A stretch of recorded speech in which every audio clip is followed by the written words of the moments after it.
Arman mulkining donishmand hukmdori Mehribonu Shirinning ko'nglida Farhodga nisbatan uyg'ongan kuchli mehr va muhabbatni sezib parishon bo'ldi.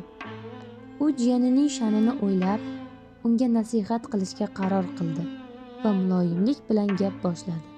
Ey Shirinim, ko'nglingdagi o'y, Farhod ishqi tushdi-ku qaykuy, iffatingni asra nomus or aziz, oqibatdan qaytarmasin bu yovuz tuyg'u. Shirin xolasining so'zlarini tinglar ekan, ko'zlarida ishq uchqunlari porladi. U o'zining pokiza tuyg'ularini yashira olmadi va kattalarga bo'lgan odobini saqlagan holda qalbidagi haqiqatni bayon etdi.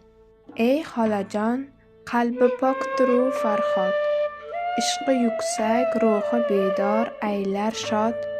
Ko'zlarimda aksi, ko'nglimda olov, o'zga qalbga bermasman bu jonim fido. Mehribonu Shirinning bu qat'iyatidan hayratga tushdi. Ammo hayot tajribasi unga bu yo'lning naqadar mashaqqatli ekanini eslatib turardi. U g'amxo'rlik bilan yana so'z qotib, muhabbatning mas'uliyatini tushuntira boshladi.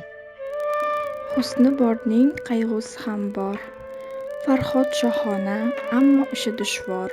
Sadoqat eng oliy vafo iroda, muhabbat qadringni qilgin sen xaridor. Shirin o'z qarorida sobit edi. U bu ishq shunchaki o'tkinchi havas emas, balki butun borlig'ining mazmuni ekanini tasdiqlab, xolasidan duo va maslahat so'radi. Vafo mening yo'lim, iffat qadrimdir. Farhodim borlig'im, shirin sabrimdir. Mehribonu, sen menga maslahat ber. Uning ishqi yashar, mangu umrimdir. Shu tariqa ikki pokiza qalb egasining suhbati yakun topdi. Bu muloqotda nafsning xohishi emas, balki yuksak odob va ilohiy ishqning saodati namoyon bo'ldi.